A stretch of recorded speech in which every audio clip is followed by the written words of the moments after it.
Hello people of the internet, it's Imelda, and for today's video, we're going to be talking about Kimi no Hana ni Naru or KimiHana. Now this drama is very interesting for so many different reasons, which I'll be discussing in today's video. But I discovered this drama when I watched the TBS Thanksgiving event, I think around September or October, because show was promoting Kurosagi. And then I discovered that TBS's autumn lineup was something that's very interesting. Aside from Kurosagi and KimiHana, I'm also watching Atom no Ko, which stars Yamazaki Kento. And I feel like after watching that series, considering how much I'm enjoying the storyline so far, I'll make a video about that too. But for today's video, we're just gonna focus on KimiHana.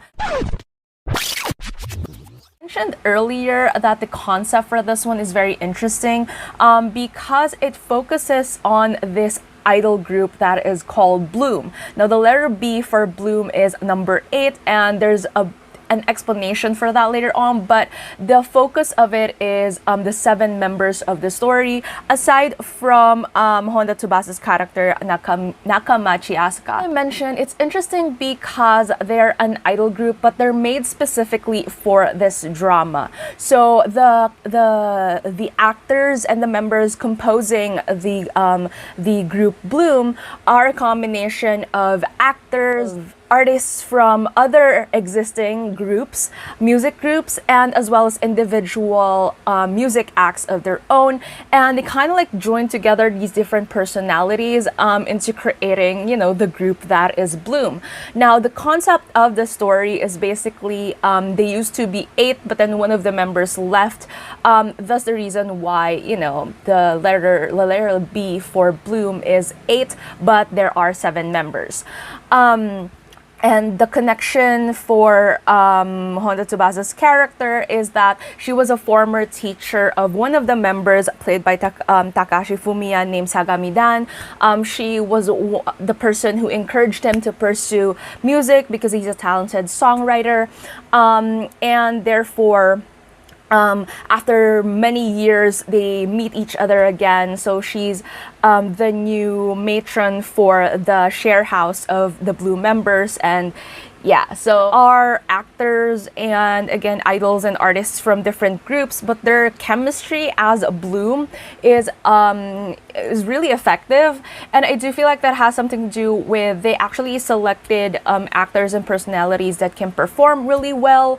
And yeah, again, it's such an interesting concept. Another thing that I like about this one is TBS really went all out in terms of promoting the unit that is Bloom.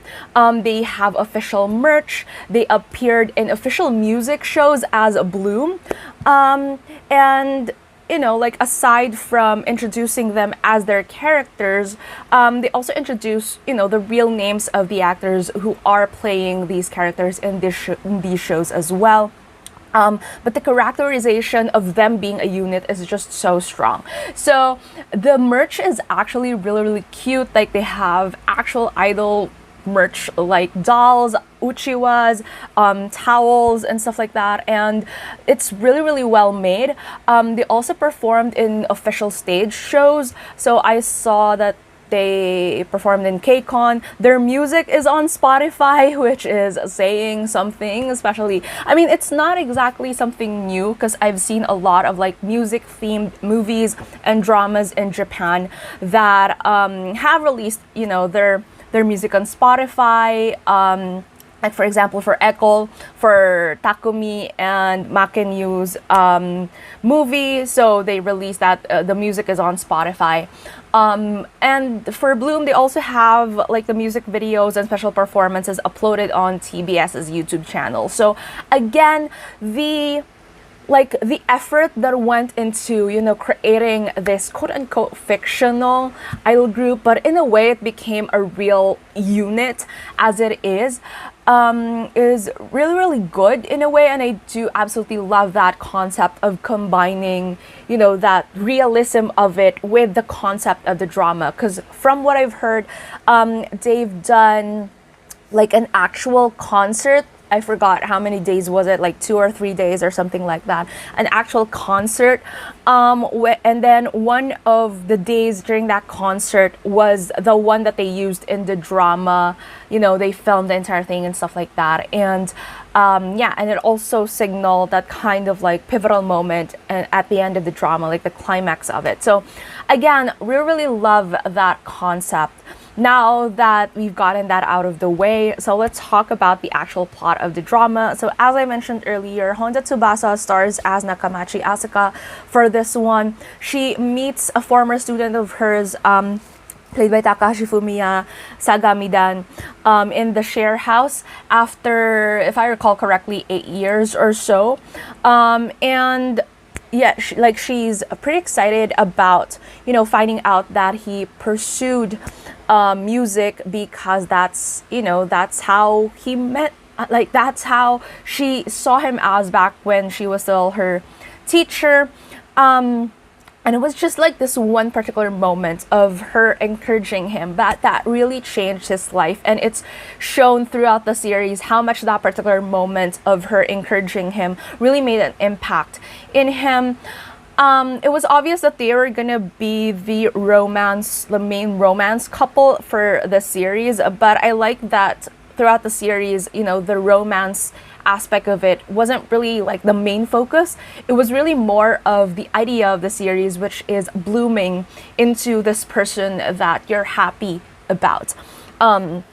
Like for Asuka, she has a very traumatic experience that happened when she was a teacher, and that's the reason why she quits, and that's why she just helped out in her sister's business before securing the job as a matron in the sharehouse of Bloom.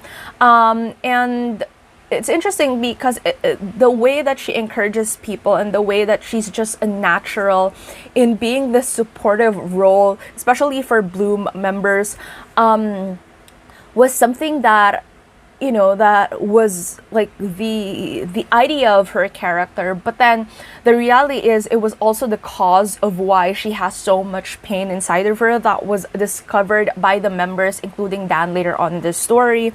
The issue about the member leaving them was also discussed in the story, like having all these different like directions and priorities and things like that. With Dan as well, like he used to just take everything in and take responsibility for basically everything in the group, but because of a lot of circumstances and a lot of more development between each member, they decided that everyone should have their own role and participation in creating this group ours and making us successful. The thing with them as well is that the main issue initially was that their contract was about to be axed off by the head of their agency because they weren't selling at all. There was this other group, Cheney, who was selling significantly better than them. But what's interesting about this is I like how with Cheney, they didn't make them seem like, they're just rival group, but they're also assholes. They made Cheney like this really nice group that was also supportive of Bloom in a way. I was really afraid as to where they're gonna take that direction, if ever, later on in the story. But even until the end, Cheney remained this group that Bloom was kind of like equals with in terms of like their efforts and just the hard work that goes into being entertainers. And I really love that about the series. Going back to the conflict of Bloom, so they only had like a couple of months before their contracts were terminated, but the goal was for them to have a hit that gets the #1 spot. And obviously, like with these types of stories, initially it was stressful, but then at the same time, they were able to like work things out.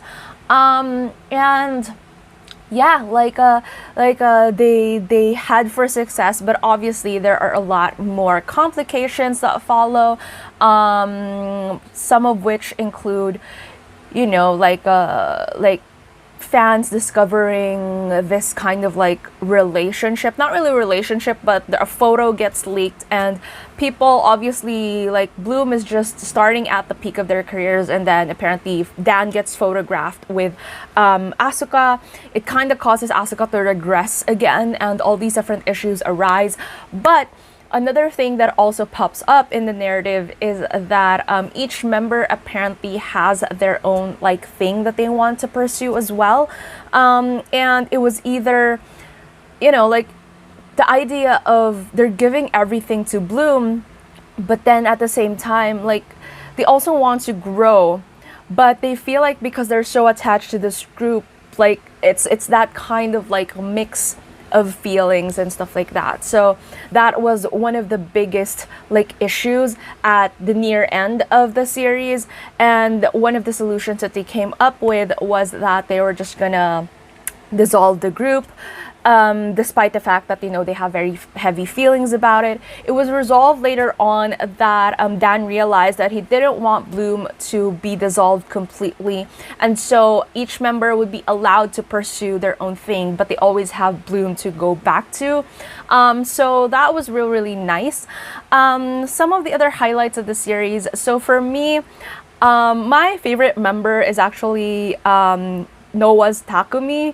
So he has this like very nice, cool facade to him, really nice voice and dance skills when performing on stage. But when he's just his natural, like when he's just in a natural state, like at home and stuff like that, he's kind of like this very like nice, chill, call this Tenon type of character, which I really enjoyed. But yeah, I think one of the things as well is his voice really stood out to me when I saw one of their performances, even before watching the actual drama.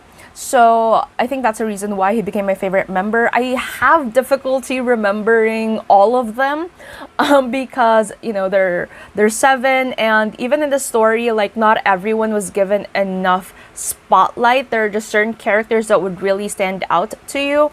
But I do feel like with Takahashi Fumiya as Sagami Dan, as the main character, he's not from any idol group. He's an actor. But he performed the role of Dan really well, especially since most of the performances he's at the center. But I do feel like, he really carried the role well. And actually all of them, like, they do perform a lot better than most overhyped groups, I would say. And this is coming from a fan of Kimpuri as well, and I think one of the reasons why this drama hits really differently is again because of Kimpuri. Because of the recent announcement and stuff like that, I really had difficulty watching the first couple of episodes of this drama, and especially the episodes when it came to talking about them dissolving the group because of current circumstances. But I like that, because I'm a fan of an actual idol group that exists, I do feel like that's why this series resonates so much for me, because it doesn't just give you the POV of fans, but it also gives you a POV, despite the fact that, some of it probably, there's a lot of like dramatic license that goes into these things as well, but like it's kind of like giving you a glimpse of the behind the scenes of it all, and to some extent there are realities that inspire such creativity and such experiences, and I like that. And again, like for example, they also include like LGBT characters in this story, but they don't make it like these characters' identity. They slide it into the narrative so smoothly. Like for example, for Kenji, he has a partner. For Noah's character, they introduce him as bisexual. But again, and I mentioned this I think in my other videos as well, in Western media, in the name of inclusivity, they always try to make LGBT characters to just have that as their entire identity and not have any other thing about the characters. So it's so hard to find really well fleshed out characters in Western media. And while I do think that there are other that Japan could still do better in terms of representing these types of personalities. The way that they also introduce these characters in a way that they don't make it seem like they're this caricature of their gender identity or sexual orientation is just something that's very, very interesting to me. And I like how they introduce these characters into the narrative as well, and just something so natural and so smooth. Another thing that I like about this one is, again, overall, I do feel like the concept is really, really good. Even until the ending, I like how they ended it. I like that it never really antagonized anyone in a way, but rather, you know, like the characters are very well written. Like some others, as I mentioned earlier, because there's just so many of them, there are only certain characters that were given a lot more spotlight than the rest. But I honestly feel like just as a group dynamic, it's really, really good. And also, like, given the time frame of, is it 10 episodes? Yeah, just very, very short episode count, as with all J-dramas, they did a good job in terms of creating this very nice whole story. Now, before I watched this drama, by the way, just to address this, I saw that Tsubasa Honda trended on Japan Twitter when the first episode aired because a lot of people have complaints about her acting. Now, when I jumped into watching the drama, I have to say that while she's not exactly best actress material, I do feel like there are a lot of male actors who get less shit in terms of like having really poor performance as compared to these female performers. So like, yeah, and I do feel like she captured this persona of Asuka in a way that, you know, she's someone who brushes things off. She laughs things off that to hide this kind of like pain, because she doesn't want anyone to be disappointed in her. She doesn't want anyone to hate her because of her past trauma. And I do feel like in those scenes where it mattered, she kind of did okay. And yeah, like it wasn't that big of a deal for me because honestly, again, I've seen other male actors perform a lot worse and they still get praised for who the hell knows. And I have a lot of actors in mind as well. And for her, I think she did an effective job in creating this kind of like bright, lovely, likable type of character that it at the same time having this kind of like wall that uses this kind of like bright personality to shield this pain that she has and this fear that she has. And I think when it mattered, she delivered it in an okay kind of way. And her chemistry with the members of Bloom as well is really good. And I think at the end of the day, that's all that mattered to me. So I really had no complaints when it comes to her. But yeah, I do think that overall, this is a really, really good drama. There are talks of it going to be ported over to Netflix for worldwide distribution, although I couldn't find where that originated. I just saw a couple of people tweeting about it and stuff like that. But even up until now, I haven't seen like any official thing about it, but hopefully they really do, because they've been putting some TBS dramas on Netflix lately. Because I do feel like, you know, this is something that is an interesting aspect of, you know, introducing idol culture and at the same time just J-dramas in general to people who aren't as familiar with J-dramas. I do feel like this is going to be a good gateway drama. There is going to be some disappointment knowing that Bloom isn't an actual unit, but a unit created for the drama. But even so, like, their music and their music videos are available on streaming sites. And I do feel like that's definitely a plus if ever people discover them because of worldwide distribution or anything like that. But yeah, I think this is a really, really well-made, well-produced drama. A lot of thought went into promoting it, and a lot of thought went into it just generally, and I absolutely just love that. And I look forward to seeing more dramas like this probably, but yeah, I am gonna miss watching this. And I'm gonna go back to, listening to Bloom's music and watching their music video after making this video, because to be fair, their music is really, really quite catchy, and I absolutely love their releases. And Forever and Ever is one of my favorites, and I think Come Again is really, really catchy. So yeah, I'll be putting some links to those things that I mentioned earlier, like their Spotify and stuff like that, down in the description below if you want to check it out. And with that said, thank you so much for watching this video. If you like it, please give it a thumbs up. Tell me down in the comments below, do you like this series? What are your thoughts? Who is your favorite Bloom member? All of those things.